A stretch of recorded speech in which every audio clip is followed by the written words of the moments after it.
Intensi misa sore hari ini mohon berkat bagi anak-anak di Paroki Santo Paulus Juanda ini. Dan mohon kedamaian kekal untuk Ibu Angela Rubini Rosana dan Bapak Leo Kardiman. Marilah berdoa.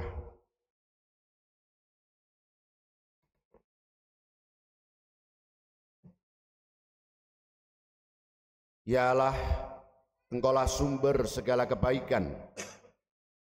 Kepadamu kami mohon dengan rendah hati, anugerahkanlah terang-Mu kepada kami, agar dapat memikirkan apa yang benar dan baik, dan berikanlah bimbingan-Mu kepada kami untuk melakukan yang benar dan baik. Oleh karena itu, ya Allah Bapa yang Maha Kasih, kami mohon berkat-Mu untuk anak-anak kami, baik yang masih kanak-kanak, remaja, maupun yang sudah orang muda. Berkenanlah Engkau memberkati mereka semua, rahmat-Mu kepada keluarga kami, agar mereka tumbuh sebagai anak-anak yang membanggakan kedua orang tuanya dan membanggakan gereja-Mu. Kami juga mohon berkat-Mu untuk keselamatan yang kekal bagi Ibu Angela Rubini dan Bapak Leo Kardiman. Terimalah mereka dalam keabadian setelah membersihkan jiwa mereka dari segala dosa. Demi Yesus Kristus Putra-Mu, Tuhan dan pengantara kami, yang hidup dan berkuasa bersama Bapa dan Roh Kudus, Allah sepanjang segala masa. Amin. Kita mendengarkan sabda Tuhan.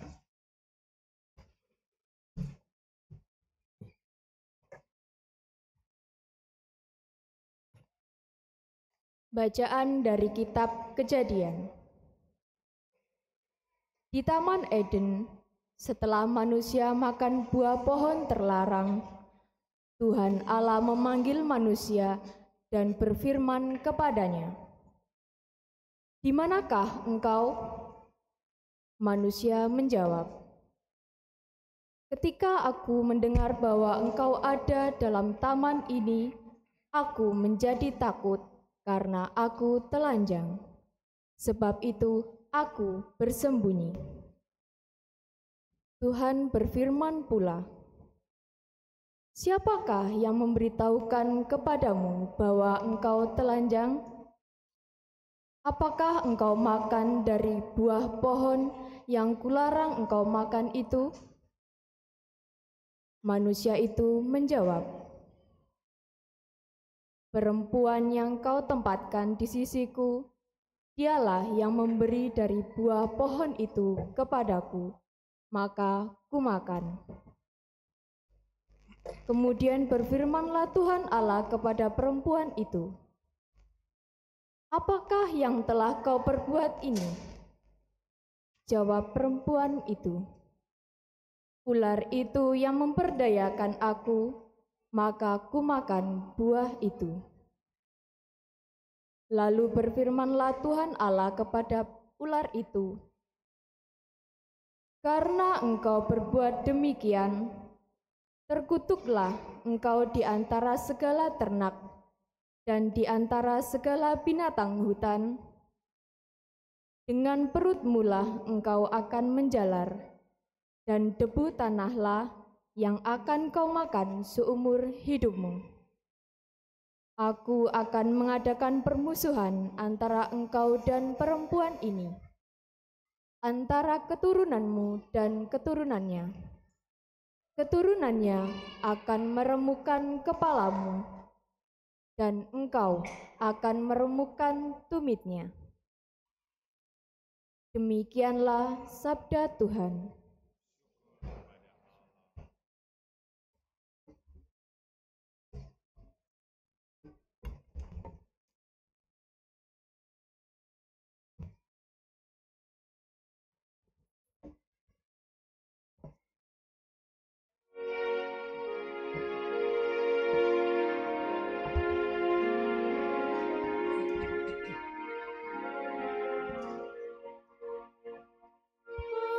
Pada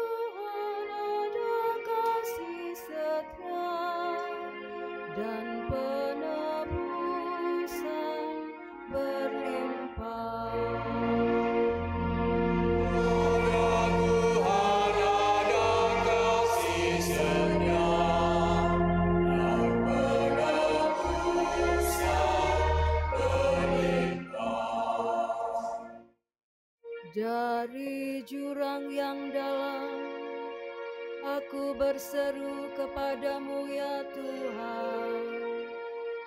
Tuhan, dengarkanlah suaraku. Biarlah telingamu menaruh perhatian kepada suara permohonanku.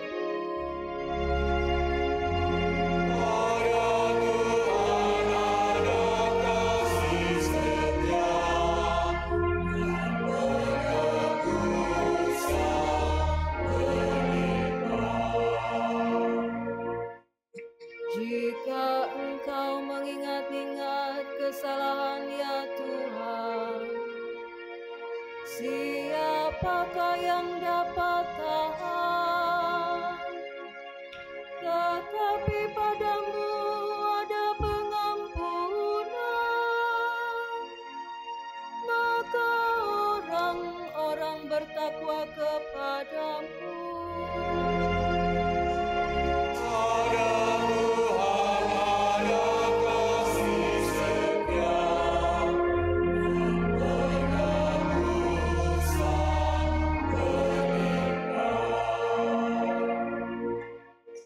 Aku menanti-nantikan Tuhan, jiwaku menanti-nanti,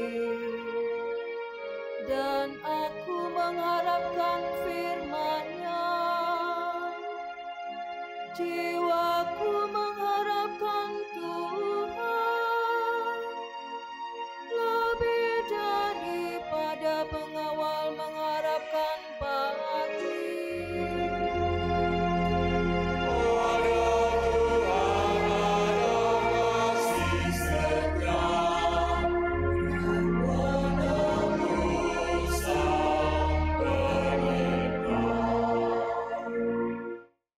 Sebab pada Tuhan ada kasih setia, dan Ia banyak kali mengadakan pembebasan. Dialah yang akan membebaskan Israel dari segala kesalahannya.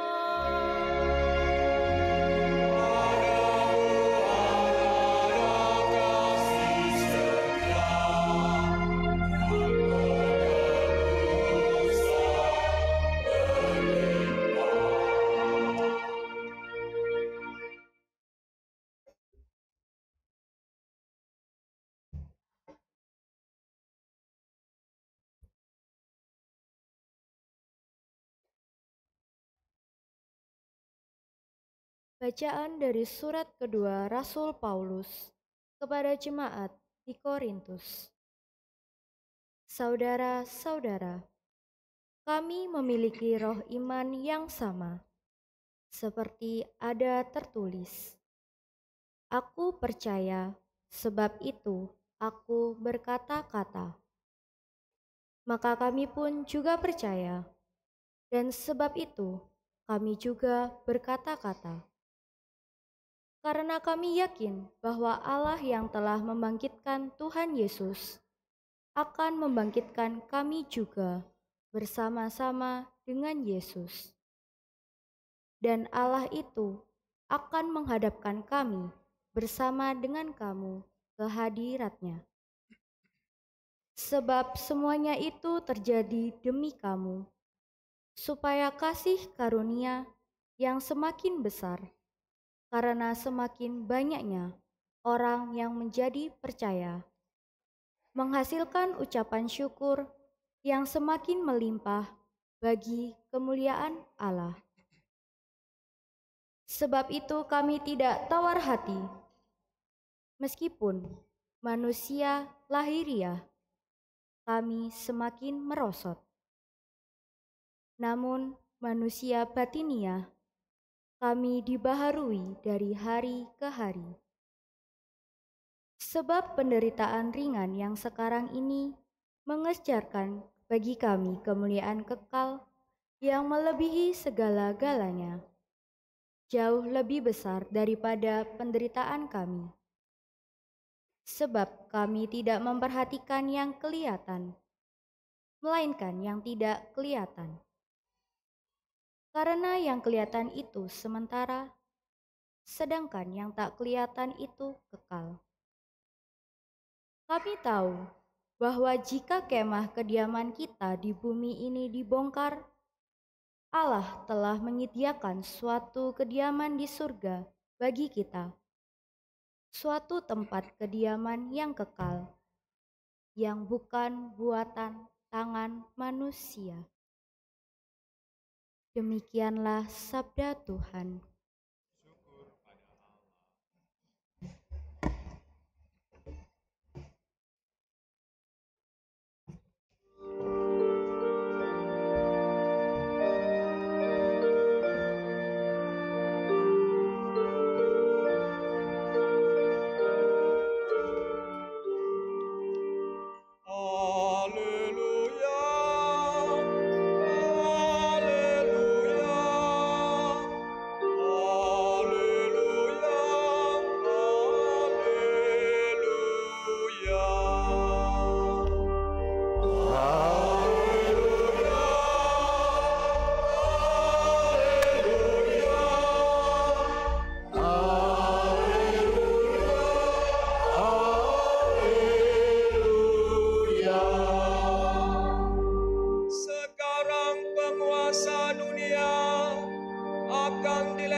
Tuhan bersamamu dan bersama roh. Inilah Injil Yesus Kristus menurut Markus. Dimuliakanlah. Sekali peristiwa ketika Yesus dan murid-muridnya masuk ke sebuah rumah, orang banyak datang lagi berkerumun sehingga makan pun mereka tidak dapat. Waktu keluarganya mendengar hal itu, mereka datang hendak mengambil Yesus, sebab kata mereka, ia tidak waras lagi. Ahli-ahli Taurat yang datang dari Yerusalem berkata, ia kerasukan Beelzebul. Ada juga yang berkata, dengan pemimpin setan, ia mengusir setan. Yesus memanggil mereka, lalu berkata kepada mereka dalam perumpamaan, bagaimana iblis dapat mengusir iblis? Kalau suatu kerajaan terpecah-pecah, kerajaan itu tidak dapat bertahan. Dan jika suatu rumah tangga terpecah-pecah, rumah tangga itu tidak dapat bertahan. Demikianlah juga kalau iblis berontak melawan dirinya sendiri, dan kalau ia terbagi-bagi, ia tidak dapat bertahan, malahan sudah tamatlah riwayatnya. Tetapi tidak seorang pun dapat memasuki rumah seorang yang kuat untuk merampas harta bendanya, apabila ia tidak mengikat lebih dahulu orang kuat itu. Sesudah itu barulah ia dapat merampok rumah itu. Sesungguhnya aku berkata kepadamu, semua dosa dan hujat apapun yang diucapkan anak-anak manusia akan diampuni. Tetapi siapa saja yang menghujat Roh Kudus tidak mendapat ampun selama-lamanya. Ia bersalah karena ia berbuat dosa yang kekal. Yesus berkata demikian kepada mereka karena mereka mengatakan bahwa ia kerasukan roh jahat. Lalu datanglah ibu dan saudara-saudara Yesus. Sementara berdiri di luar, mereka menyuruh orang memanggil Yesus. Orang banyak duduk mengelilingi dia. Mereka berkata kepada Yesus, lihat, ibu dan saudara-saudaramu ada di luar dan berusaha menemui engkau. Jawab Yesus kepada mereka, siapa ibuku dan siapa saudara-saudaraku? Yesus memandang orang-orang yang duduk di sekelilingnya itu dan berkata, inilah ibuku dan saudara-saudaraku. Siapa saja yang melakukan kehendak Allah, dialah saudaraku laki-laki, saudaraku perempuan, dan ibuku. Demikianlah Injil Tuhan. Terpujilah Kristus.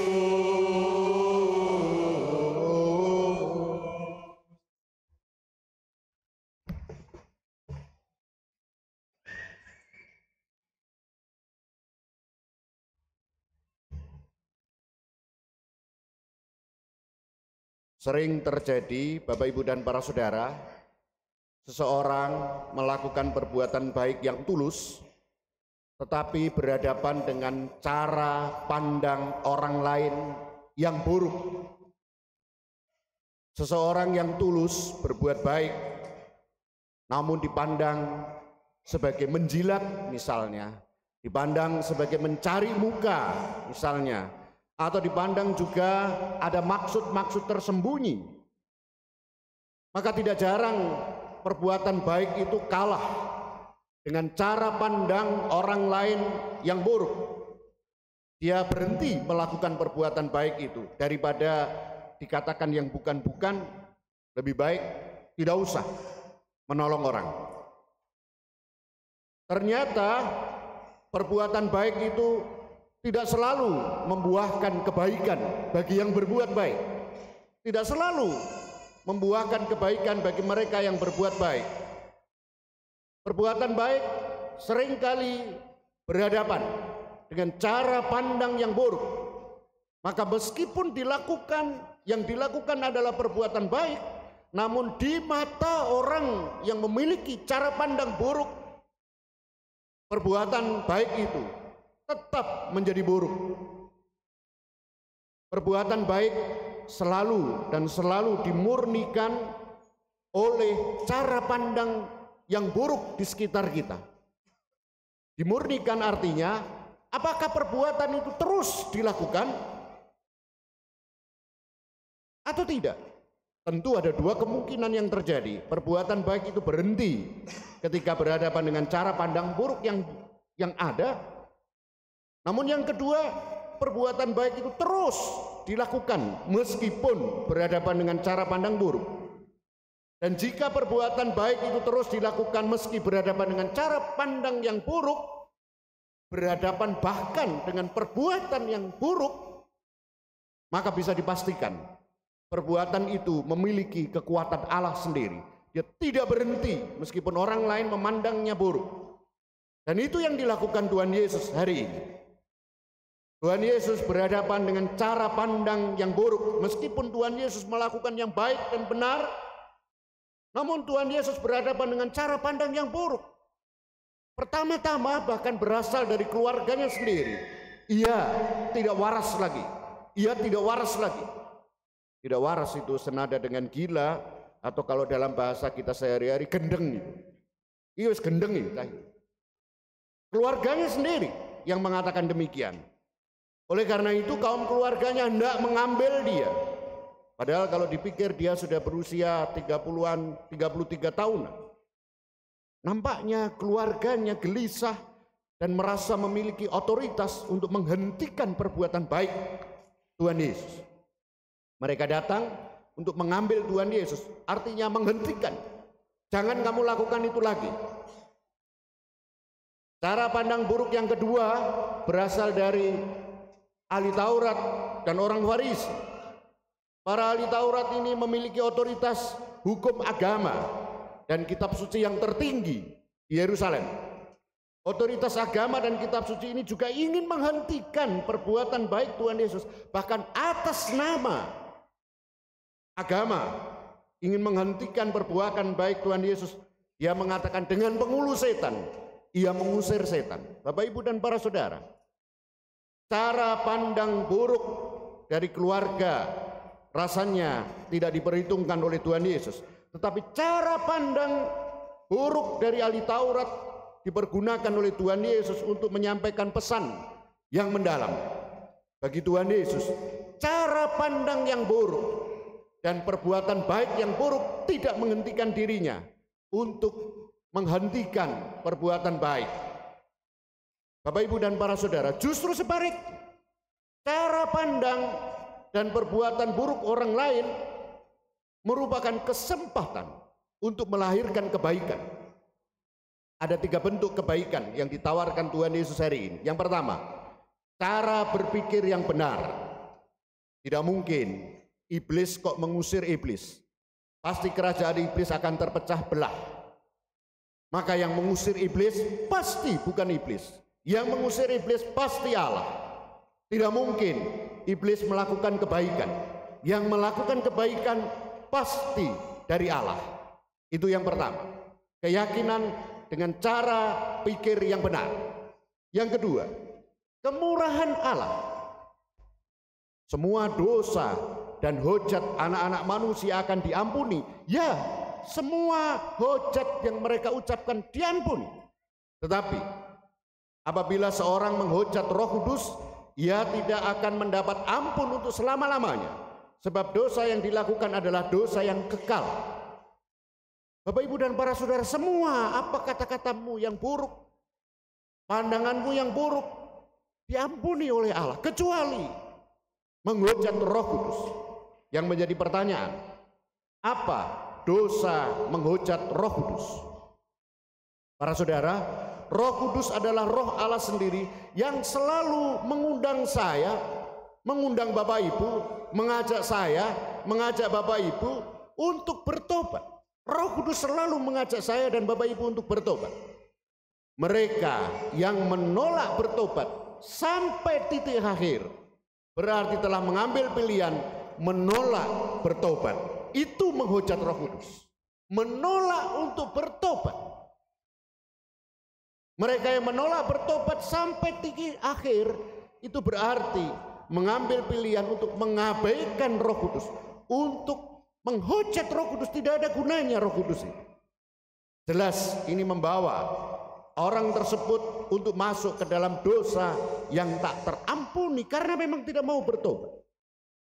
Yang ketiga, menjadi saudara dalam melakukan kehendak Allah. Tuhan Yesus mengatakan bahwa siapapun yang melakukan kehendak Allah, dia adalah saudara Tuhan Yesus, keluarga Tuhan Yesus, ibu Tuhan Yesus. Siapapun. Tidak ada batas agama apa. Tidak. Apa itu melakukan kehendak Allah? Melakukan kehendak Allah adalah melakukan kebaikan dengan tulus dan setia bagi banyak orang. Bukan bagi dirinya sendiri. Melakukan kebaikan dan terus melakukan kebaikan meskipun berhadapan dengan cara pandang buruk dan perbuatan buruk orang lain.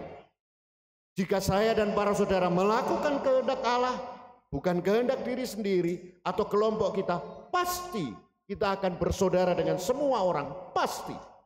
Bisa dipastikan. Maka mohon rahmat Roh Kudus para saudara, agar saya dan para saudara kita semua sungguh menjadi saudara satu sama lain. Dengan banyak orang yang tulus berbuat baik bagi banyak orang. Meski berhadapan dengan cara pandang buruk dan perbuatan buruk, kita tidak berhenti. Tidak mutung, tidak ngambek dalam berbuat baik yang tulus. Tidak jarang pandangan-pandangan buruk dan perbuatan buruk yang kita hadapi itu berasal dari kalangan kita sendiri, keluarga kita sendiri seperti Tuhan Yesus, warga lingkungan kita sendiri, teman kita sendiri, warga paroki kita sendiri. Jangan takut melakukan kehendak Allah. Jangan takut berbuat baik dengan tulus untuk banyak orang. Meskipun berhadapan dengan cara pandang buruk dan perbuatan buruk dari sebagian orang di sekitar kita. Selalu dimurnikan perbuatan baik yang kita lakukan. Perbuatan baik yang tulus selalu dimurnikan. Berkat Allah senantiasa menyertai kita semua. Amin. Kita hening sebentar Bapak Ibu dan para saudara, kita kembali kepada diri kita masing-masing. Pernahkah kita mempunyai pengalaman berbuat baik tapi kemudian berhenti karena kita menerima cara pandang buruk dari orang lain? Dalam hal apa? perbuatan baik apa yang kita lakukan dan kita hentikan karena cara pandang buruk atau perbuatan balasan yang buruk dari orang lain.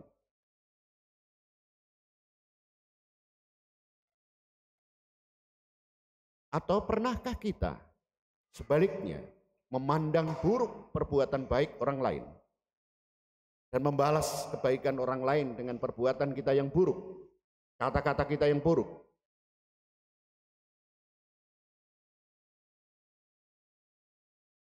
Dua, 3 bulan terakhir atau 6 bulan terakhir ini, mana yang paling banyak?